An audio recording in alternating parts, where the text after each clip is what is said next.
사랑하는 영락교회 지체들에게 주 안에서 평화 인사를 전합니다. 오늘은 2022년 5월 6일 금요일입니다. 오늘의 묵상 본문은 여호수아 11장 1절로 23절까지의 말씀입니다. 오늘 본문 말씀 11장 1절부터의 말씀은 이렇게 시작합니다. 하솔왕 야빈이 이 소식을 듣고, 하솔왕 야빈이라고 하는 이 소식이라는 건 가나안 남부 지역의 가나안의 오족 속의 연합군대가 이스라엘에게 패배했다는 그 소식을 들은 것이죠. 그래서 하솔 왕으로 대표되는, 하솔은 북방 가나안 지역의 대표 도시죠. 아주 교통의 요지라고 합니다. 동서로 남북으로 되는 그 축의 중심에 있는 중심 도시에 있으니까 인구도 많고, 고고학적 발굴에 의하면 이 하솔이 이제 파괴되었기 때문에 완전히 그 유적만 보면 이 하솔의 이 크기가 200에이커가 넘었다 그러죠. 지금으로 하면은 뭐 한 50만 평 가까이 되는 200에이커가 넘는, 그 당시에 뭐 큰 도시들, 무깃도 이런 도시들도 뭐 7, 8에이커 정도밖에 안 된다고 해요. 그러니까 하솔이 얼마나 큰 도시였는가. 그러니까 당연히 북부 가나안 지역의 가장 중심적인 도시다라는 의미입니다. 하솔 왕 야빈 이렇게 되어 있는데, 야빈이라는 게 왕의 호칭입니다. 일본의 국왕을 뭐 천왕이라고 그러고, 러시아의 왕을 짜르라고 그러는 것처럼, 그리고 독일의 황제를 카이저라고 그러고, 이렇게 하는 것처럼 하솔 왕의 이름이 야빈인 거죠. 그래서 이건 이제 지략가, 지혜가 있는 자, 이런 뜻이라고 하는데, 그 일반 보통 명사죠. 사람의 이름이 아니라. 그런 하솔의 야빈, 하솔 왕이 이 소식을 들은 다음에 북쪽에 있는 모든 군대를 다 모으는 거예요. 그래서 시므론 왕, 악사방, 2절, 3절에 이어지는 아라바와 평지와 서쪽 높은 곳에 있는 왕들과 동쪽 속초의 가나안 족속과 아모리 족속과 브리스 족속과 여부스 족속과 히위 족속에게 모두 사람을 보내매, 헤르몬산 아래에 있는 히위 족속까지. 헤르몬산이라고 하는 건 우리 가나안 땅을 주님이 주실 때 가나안 땅의 북방 한계죠. 가나안 땅이라고 하는 이 팔레스타인 지역을 특징 짓는 북방 한계가 이제 가나안입니다. 그래서 그 가데스 바나에서 헤르몬산까지인 거죠. 그 지역까지 있는 모든 북방의 족속을 다 끌어모은 거예요. 4절에 그들이 그 모든 군대를 거느리고 나왔으니 백성이 많아 해변에 수많은 모래 같고 말과 병거도 심히 많았으며, 그들이 다 모였으니까 얼마나 백성들이 많고 군대가 많은지 해변에 수많은 모래와 같았다, 이렇게 기록하고 있습니다. 요세푸스라고 하는 그 유대 고대사를 썼죠. 그 유대의 역사에서 가장 중요한 책 중에 하나입니다. 유대 고대사의 기록에 보면 30만 명의 보병이 모이고 1만 명의 기병이 모이고 2만 명의 병거가 있었다, 이런 기록이 써 있습니다. 이때는 그 말굽, 말의 뭐라 그러죠? 이 발을 얹는 그 지지대, 안장을 얹어서 안장의 지지대, 안장도 없던 시절이에요. 그러니까 기병이 힘을 받고 기병 위력을 발휘하던 시대는 아닙니다. 그 기병 위력을 발휘하기 시작한 건 주후 한 9세기 정도 돼서, 그 말의 그런 안장의 지지대, 발걸이가 있은 다음에 이제 말이라는 것이 굉장히 위력적으로 이제 돌변하게 되죠. 그런데 문제는 이제 여기 나오는 병거입니다. 말이 병거를 끌고 병거에서 이제 전쟁을 하는 거죠. 전차가 이 아주 위력을 발휘하던 그런 시대죠. 그런데 말과 병거도 심이 많았다. 2만 대의 병거가 있었다고 하니까 어마어마한 거죠. 그런 군대가 진을 치고 있는 겁니다. 5절에 이 왕들이 모두 모여 나와서 이스라엘과 싸우려고 메론 물가에 진쳤더라. 메론 물가라는 것은 이제 가나안 북쪽을 가로지르는 악고, 가드, 이제 가데스까지 이어지는 이 남북 교통로의 교통 요지에 있다고 그러죠. 물가, 메론 물가라고 하니까 이 많은 말들이 이제 엄청나게 물을 먹잖아요. 그러니까 말들과 이 사람들이 모여 있는데, 그러니까 물가에 있어야 되겠죠. 물가에 있어야지 이 군대가 유지할 수 있는 것이죠. 교통의 요지고 또 물이 잘 먹을 수 있는 곳. 그러니까 많은 군대가 이제 결집해서, 군대가 많으면 좋을 것 같지만 보급이 충분치 않으면 군대가 많은 것이 오히려 불리하게 될 수도 있죠. 근데 보급도 충분할 수 있는 교통의 요지고 또 물도 가까운 또 그런 곳에다가 이제 진을 딱 치고 이제 싸울 그 준비를 하는 거죠. 기세 등등 했겠죠. 거기에 비해서 이스라엘은 남자가 전부 60만이에요. 근데 그건 애기 20세 이상의 이제 이렇게 모든 머릿수를 셌을 때의 얘기지만 그 사람들이 다 나와 싸울 수 있는 건 아니죠. 그 사람들에게 누가 음식을 갖다 주며 누가 또 남아있는 노인과 어린아이들과 또 여성들을 보호하며 그런 것들을 다 병참도 있어야 되고 또 지역들을 지키는 사람도 있어야 되고 그러니까 아무리 맥시멈 20만은 넘지 않았을 거예요. 그러니까 이 전쟁이 사실 쉽지 않은 전쟁이었다라는 걸 보여주죠. 단순히 그런 차이를 떠나서 아이성 전투에서도 대패했잖아요. 그런데 북방에 있는 모든 부족이 연합해서 모여 있으니까 아마 그 두려움에 빠지면 지는 것이죠. 두려움과의 싸움입니다. 두려움에 빠지면 지는 것이고 두렵지 않을 수가 있겠어요. 운명을 건 전투예요. 이 한 번의 전투로 이 민족의 운명이 가나안 땅을 차지하느냐 아니면 다 죽느냐, 그냥 죽는 게 아니죠. 자기만 죽는 게 아니라 처자식들 온 그 민족이 멸족을 당하는 그런 절체절명의 싸움을 눈앞에 두고 있는 것이죠. 어떻게 두렵지 않을 수 있겠어요. 6절에 여호와께서 여호수아에게 이르시되 그들로 말미암아 두려워하지 말라. 주님의 음성이 두려워하지 말라라고 들리는 순간 두려움이 눈 녹듯이 사라졌을 겁니다. 하나님이 계시는구나. 하나님이 우리와 함께하고 계시는구나 라는 걸 몸으로 느끼는 순간, 마음으로 깨달는 순간 두려움이 안개처럼 사라졌겠죠.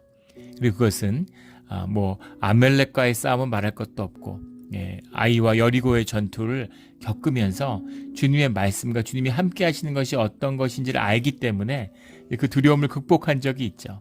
주님이 나타나서 두려워하지 말라 이렇게 말씀하시는 거예요. 뿐만 아니라 내일 이맘때에 내가 그들을 이스라엘 앞에 넘겨주어 몰살시키리니 너는 그들의 말 뒷줄에 힘줄을 끊고 그들의 병거를 불사르라 하시니라. 말의 뒷발에 힘줄을 끊고 그들의 병거를 불사르라. 그래서 다른 성의 많은 것들, 성읍들을 차지하기도 했고 또 14절에 가면 재물과 가축은 이스라엘 자손들이 탈취하고 재물과 가축 같은 걸 다 탈취하는데 왜 병거를 불사르게 하셨을까? 왜 말 뒷발에 힘줄을 끊게 하셨을까? 라는 거죠. 신명기 17장에 보면 말과 병거를 많이 갖추지 말아라 이런 주님의 말씀이 있어요. 또 시편 20편에 보면 이방 민족들은 말과 병거를 의지하지만 우리는 하나님의 이름을 자랑한다 이런 고백이 있죠. 말에 힘줄을 끊어라라는 것, 뒷발에 힘줄을 끊는다는 것은 이제 병거를 끌지 못하게 하기 위한 거죠. 병거를 불사르라라는 것, 병거와 말이 있으면 어떻겠습니까? 병거와 말을 의지하게 되는 거예요. 병거와 말을 의지하게 되면 전쟁을 하게 되는 겁니다. 하지만 전쟁을 하나님이 지금 가나안을 정복하기 위한 싸움을 하고 계시지만 싸움을 즐기고 싸워라 이런 게 아니잖아요. 평화의 시대, 하나님이 함께하는 시대를 살아야 하는데 하나님과 함께하기 위해서는 가나안의 우상을 끊어야 되는 거죠. 가나안의 우상을 끊기 위해서는 그 우상에 묶여있는 가나안의 족속을 끊어야 되는 것입니다.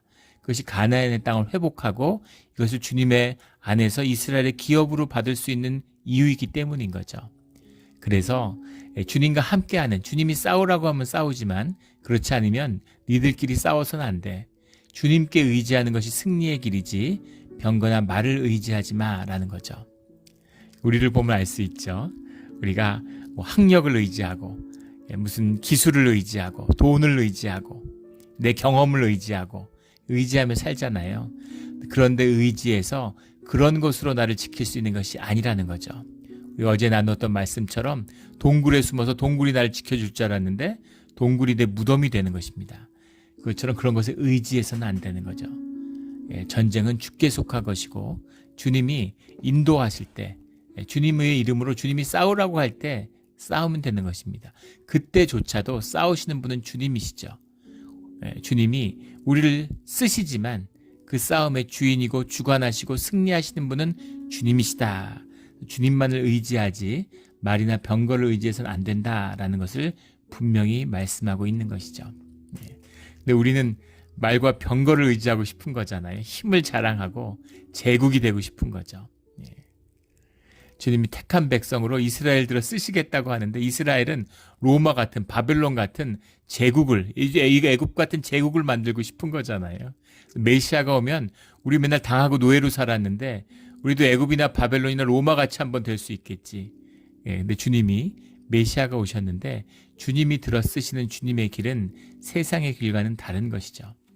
이것이 신앙의 비밀이고 교회의 비밀입니다. 교회가 힘을 잃고 세상이 호령하고 그럼 뭔가 이상한 거예요.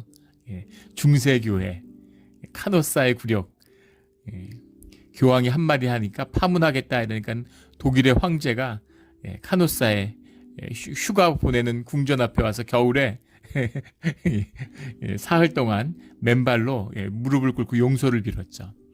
교회의 힘이 절정에 다다랐을 때입니다. 그것은 교회의 모습이 아니죠. 그것을 마틴 루터는 두 뿔 달린 적그리스도다 이렇게 이야기하죠. 돈과 권세를 가지고 세상을 호령하는, 우리는 돈과 권세를 가지고 세상을 호령하고 싶은 거잖아요. 근데 그러지 말아라 라는 주님의 말씀이죠. 주님을 의지하고 주님과 함께하는 삶, 겸손하고 낮고 섬기는 삶을 살아라 라는 주님의 말씀이죠. 이 말씀이 말 뒷발에 힘줄을 끊고 그들의 병거를 불사르라 라는 주님의 말씀입니다. 차도 마찬가지죠. 네 바퀴 굴림, 힘있게 달려가고 싶은데 뒷바퀴 굴림을 멈춰놓으면 앞바퀴로만 구르면 도로는 갈 수 있지만 산악지대 이런 데는 가지 못하죠. 눈길은 못 갑니다. 가지 말란 얘기죠. 주님과 함께 해야 된다라는 주님의 말씀이에요. 우리 말의 뒷발에 힘줄을 끊고 병거를 불사르고 주님만을 의지하는 평화의 삶을, 주님이 인도하는 주님의 삶을 살아가는 우리 모두가 되기를 주의 이름으로 축원합니다. 주님의 평화라는 건 싸움이 없다는 뜻은 아니에요. 주님이 싸우신다는 뜻입니다. 주님과 함께 싸우기 때문에 그 안에 평화가 있는 것이죠. 가나안 남부족 속에서 5부족의 연합 국가를 깼는데 이스라엘은 한 명도 죽지 않았다 이렇게 기록하고 있죠. 평화죠. 주님이 싸우시는 겁니다. 주님이 싸우셔야 돼요. 내가 나가서 막 싸우고 머리 깨지고 이러면 안 되는 것입니다. 7절에 이에 여호수아가 모든 군사와 함께 메론 물가로 가서 갑자기 습격할 때, 갑자기라는 말이 계속 나오는데 눈 깜빡할 사이 호련히 이런 뜻이죠. 계속 기습작전을 쓰는 겁니다. 이스라엘의 숫자가 적으니까 기습작전을 쓰는 겁니다. 8절에 여호와께서 그들을 이스라엘 손에 넘겨주셨기 때문에 그들을 격파하고 큰 시돈과 미스르본 마임까지 추격하고, 그냥 시돈은 알겠는데 큰 시돈은 무엇일까? 라반 짓돈이라는 말인데 큰 시돈이다 이렇게 썼어요. 근데 다른 큰 시돈이 시돈과 따로 있는 것이 아니라 시돈은 지중해 바닷가에 있는 도시죠. 상업의 중심지였고 함의 후손인 시돈이 세운 도시죠. 성경에 자주 나오는 도시입니다. 이 시돈이 이제 아셀 지파에게 분배됐는데 시돈이 결국은 주님의 말씀대로 완전히 아셀 지파가 다스리는 여호와의 성읍이 되지 못해요. 뒤에 보면 그 시돈이 바알 숭배의 중심지가 되고 이사벨이 아합과 결혼을 하죠. 아합이 이스라엘의 왕이었는데 시돈에서 시집으로 옵니다. 바알이 들어와서 이스라엘을 망하게 하는, 멸망시키는 그 시작이 시돈이 되는 거죠. 상업의 중심지니까 이미 이때도 상업의 중심지였죠. 그러니까 큰 시돈인 거예요. 시돈을 점령하고 나니까 그 상업과 부, 물질 이런 것들이 제대로 다스리는 권세가 이제 얻어지지 못한 것이죠. 큰 시돈과 미스르본 마임까지 추격하고, 미스르본 마임이라는 말은 이제 더운 물이라는 뜻입니다. 이름에서 추측할 수 있는 것처럼 이제 온천지대라 그러죠. 따뜻한 물이 나오는 것이죠. 그러니까 추격하고, 사막지대니까 물이 나오는 것만 해도 귀한데 따뜻한 물이 나오니까 얼마나 또 이것도 번영한 곳이겠어요. 그런 모든 것을 추격해서 한 사람도 남기지 않고 쳐 죽이고, 이 군대를 추적해서 쳐 죽였다는 이야기죠. 9절에 명령하신 대로 말 뒷발에 힘줄을 끊고 그들의 병거를 불로 살랐더라. 압도적인 승리를 거둔 것입니다. 사실은 성벽마다 들어가서 숨어 있었으면 훨씬 점령하기 어려웠겠죠. 그런데 쳐들어오는 바람에 손쉽게 단번에 승리를 거둔 거예요. 이게 하나님의 역사하심이죠. 2차 세계대전의 태평양 전쟁을 보면 일본이 얼마나 독한지, 일본이 얼마나 일본의 그 민족 이런 얼마나 악독한지, 아주 끈질긴지, 지독하다는 게 맞겠죠. 지독한지 하는 게 전쟁에 드러나죠. 일본 사람들이 지독합니다. 그리고 무리로 뭉쳐가지고 국화와 꽃이라고 하는 유명한 책이 있죠. 2차 세계대전을 겪은 다음에 그 하버드대 인류학자에게 이제 의뢰를 해서 일본의 이제 민족 문화 인류사를 연구하게 한 거예요. 미국 국무부의 프로젝트였습니다. 국화와 칼이라고 하는 책이 나오죠. 근데 그 책이 나온 배경을 보면 보통 군대가 병력의 한 30%를 잃으면 거의 이제 완벽하게 패배한 것이죠. 전멸했다 이런 표현을 씁니다. 전투력을 상실해요. 30%를 잃으면 전쟁에서 이제 기능을 못하는 겁니다. 그런데 일본 군대는 포로가 없는 거예요. 한 30% 죽으면 나머지 한 절반은 포로가 돼야 되는데 일본은 포로가 하나도 나오지 않는 겁니다. 20만이 있는데 20만이 다 죽을 때까지 한 명도 투항을 안 하고 죽을 때까지 싸우는 거죠. 왜 이렇게까지 극악할까, 지독할까? 이것이 미국의 이제 궁금증이었던 거죠. 아주 지독한 겁니다. 유황도 전투 같은 거 보면 2만 5천 명이 산속에다가 굴을 파고 들어앉아가지고 계속 미국을 공격하는, 미국도 엄청난 손실을 봤죠. 상륙 첫날에만 5천 명 죽고 뭐 이런 거예요. 근데 재밌는 것은 뭐냐면 일본군들이 이제 전쟁 뒤에 이 전쟁을 복귀하면서 내리는 결론이죠. 일본군이 그 섬마다 수많은 섬에 퍼져 있는데 섬마다 그 섬을 뺏어야 되는 거잖아요. 오키나와 전투, 뭐 필리핀 전투부터 시작해서 뭐 과달카날에서 시작해서 사이판, 뭐 괌 계속해서 싸우는 거죠. 그런데 일본군이 몰리면 어느 순간 스트레스가 극에 달하면 그 진지 안에 숨어 있다가 만세돌격이라는 거래요. 야밤에 칼을 꼽고서 함성을 지르면서 돌격해 오는 겁니다. 근데 그게 처음에는 좀 먹혔어요. 밤엔 보통 자고 일부만 경계를 쓰잖아요.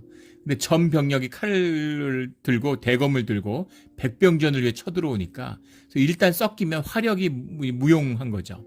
그래갖고 막 난투전을 벌이고 그러면은 미군은 일단은 이제 전열을 정비해서 후퇴하는 겁니다. 그럼 막 큰 피해가 나고 그럼 군수품도 뺏고 큰 승리를 거두는 거죠.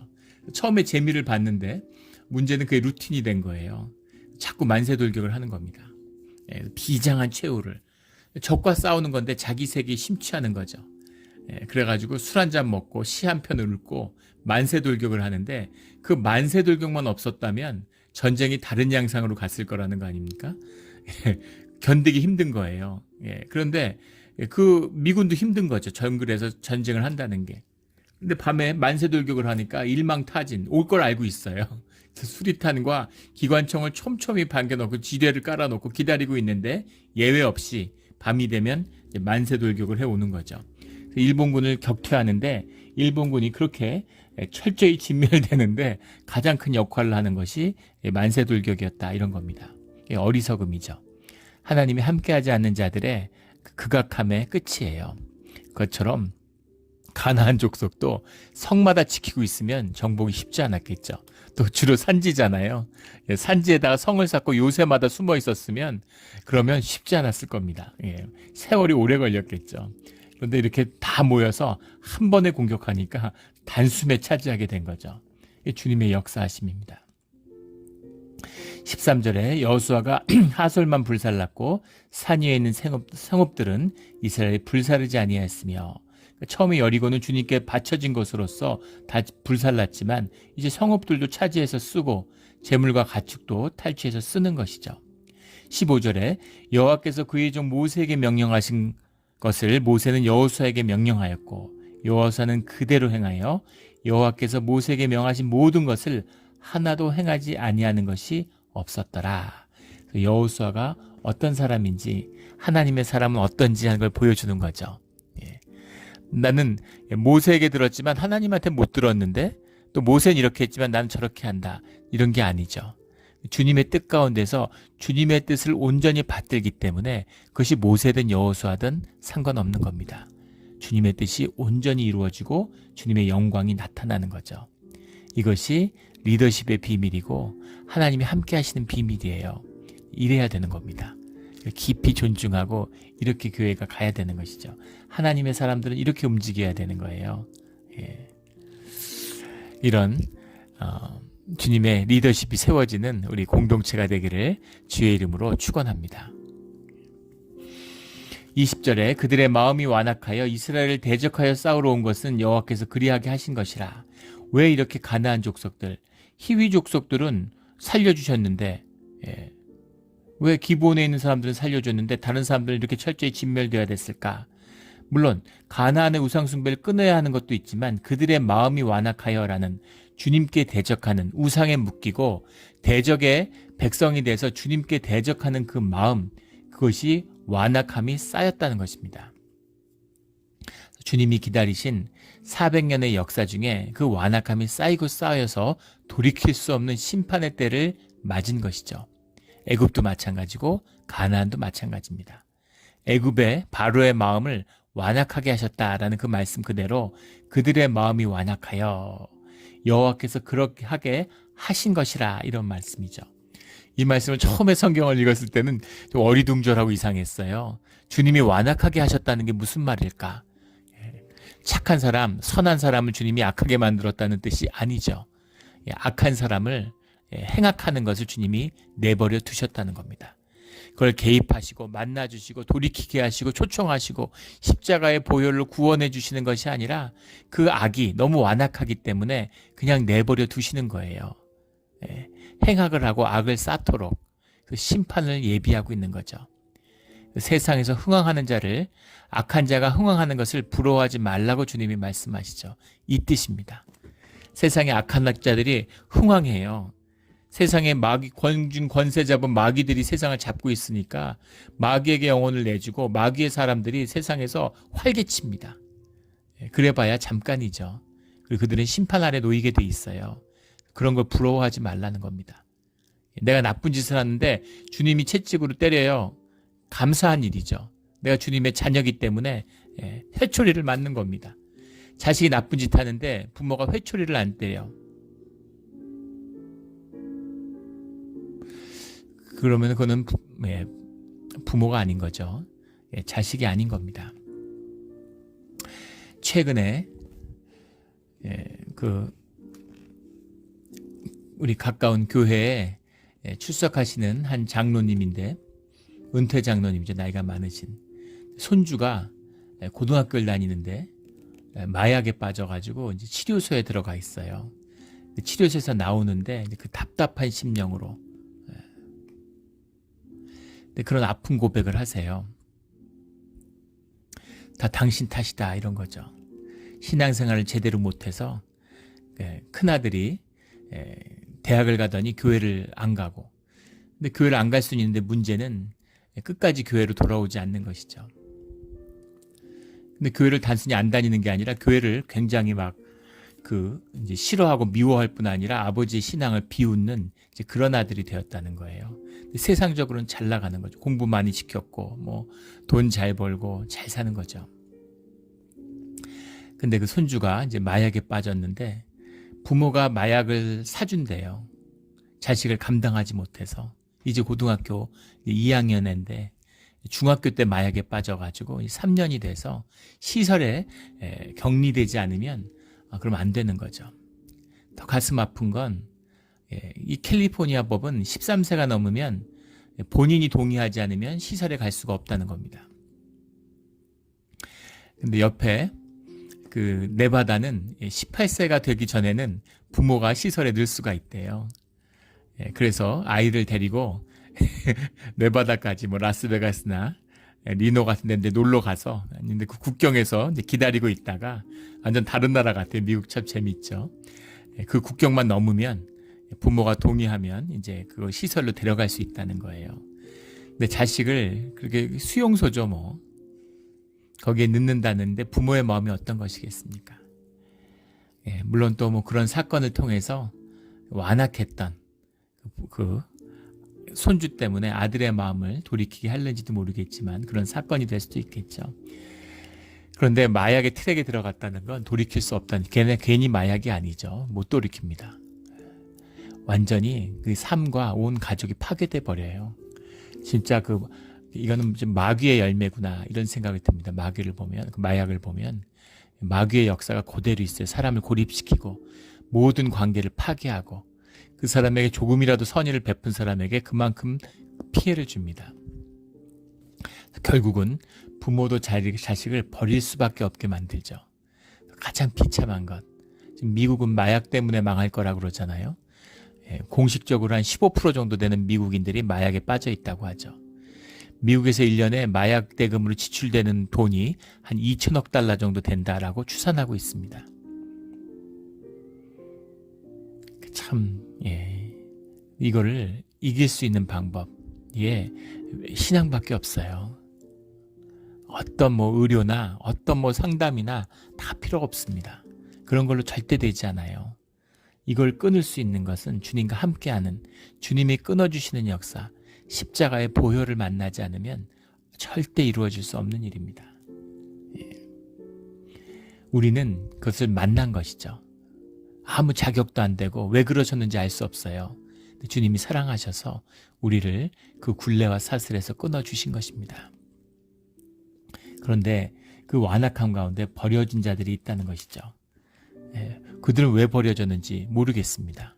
왜 희위 족속은 살리는데 다른 백성들은 죽어야 되는지, 왜 헤르몬산의 희위족은 죽고 기브온에 있는 희위족속은 살았는지, 그 정확한 이유는 알지 못하죠. 분명한 것은 주님을 맞서고 주님께 대적하는 자들, 그 악이 쌓이면 어느 순간 분명히 심판의 때를 만나게 된다라는 것이죠. 그럼에도 불구하고 22절에 오늘 말씀해 보면 악을 주님 안에서 완전히 끊어버리는 우리 모두가 되기를 주의 이름으로 축원합니다. 내가 끊는 게 아니죠. 나는 끊고 싶은 겁니다. 그리고 끊으려고 하는 거예요. 그럼 주님이 끊어주신다고 말씀하시는 것이죠. 22절에 이스라엘 자손 땅에는 아낙 사람들이 하나도 남지 않았고 가사와 가드와 아스도데만 남았더라, 이렇게 나와 있습니다. 가사와 가드와 아스돗은 아스글론, 에글론과 함께 팔레스타인의 5대 도시죠. 근데 가사도 점령했는데 그 아낙 사람들이 남았더라, 이렇게 써 있는 거예요. 이런 말 슬쩍 쓰고 지나가는데 왜 이걸 남았을까? 어떻게 가나안에 400년 동안 사는 그 시절에 발로 걸어다니고 말 타고 다니던 시절입니다.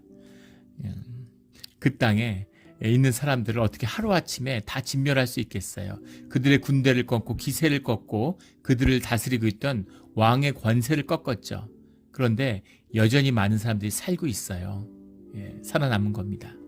근데 그들을 여호와의 믿음, 여호와의 성전에 대한 신앙 가운데 그들을 품고 그들이 모두 주님께 돌아와야 되는 것이죠. 끊어야 하는 것은 우상 숭배지, 끊어야 하는 것은 우리 안에 있는 죄성의 문제이지 사람들의 목숨이 아니라는 것을 말씀하고 있는 것이죠. 왜 시돈이 그렇게 사람들 다 죽였는데 뒤에 우상 숭배의 아성이 됐겠어요? 그 우상 숭배를 살아남은 사람들이 번성해서 그랬을까요? 아니죠. 그 땅에 자리 잡은 그 바알 숭배에 빠져든 이스라엘의 백성들이 있는 겁니다. 가나안에 뿌리를 내렸는데 우상 숭배를 끊지 못했기 때문에 결국은 가나안의 백성과 다를 것이 없고 가나안의 백성이 되어버린 그런 이스라엘 사람들이 있는 거죠. 애굽에 속한 자들이었는데, 이방인들이었는데 주님과 함께하고 주님의 이름을 영접함으로 주의 백성이 되고 이스라엘이 된 자들이 있고, 희위 족속처럼 성전을 섬기는 자들이 되어서 이스라엘과 함께하는 자들이 있고, 이스라엘의 지파였는데 이스라엘이었는데 그런데 아간처럼 주님께 대적함으로 심판을 받고 죽음을 받고, 그리고 우상 숭배에 빠져들어서 이방인이 되는 족속들이 있는 것이죠. 바벨론 뉴스도 마찬가지잖아요. 바벨론에 간 자들 100명 중에 3명이 남았다고 그러죠. 10분의 1로 통치되지만 실제 역사의 기록에 보면 한 3% 정도 됐다는 거예요. 근데 그들이 이스라엘이고 이스라엘의 정신을 이어가는 겁니다.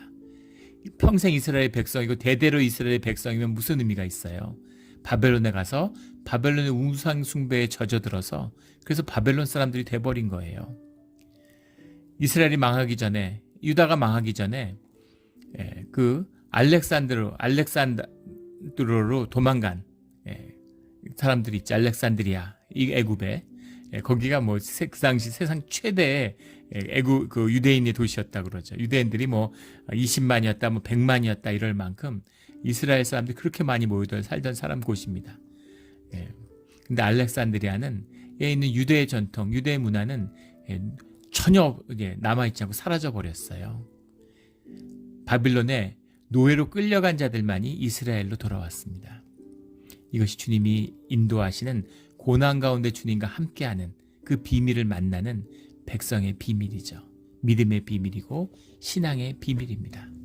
이 깊은 비밀, 주님과 함께 승리하고 그 승리를 차지하고 다스릴 수 있는 그 깊은 곳에는 주님이 우리와 함께 하시고 그 함께하는 주님을 믿고 따르는 우리의 믿음과 헌신이 함께하고 있는 것이죠.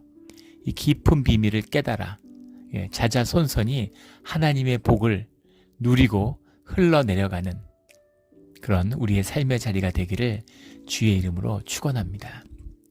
아멘. 함께 기도드리겠습니다. 하나님 아버지 감사합니다. 주님, 오늘 은혜의 말씀입니다. 주님의 이름으로 임마누엘 주님이 함께 하심으로 승리하는 우리의 삶의 자리가 되게 하시고 그 승리한 자리에서 말 뒷발에 힘줄을 끊고 그들의 병거를 불사르는 우리의 믿음, 그 믿음이 주님과 함께하는 비밀임을 깨달아 그 믿음을 꼭 붙드는 그런 병거와 말이 아니라 오직 주님만을 의지하는 우리 모두가 되게 하여 주시옵소서. 주님을 의지하는 오늘 하루가 되기를 원합니다. 감사하며 예수 그리스도의 이름으로 기도드렸습니다. 아멘.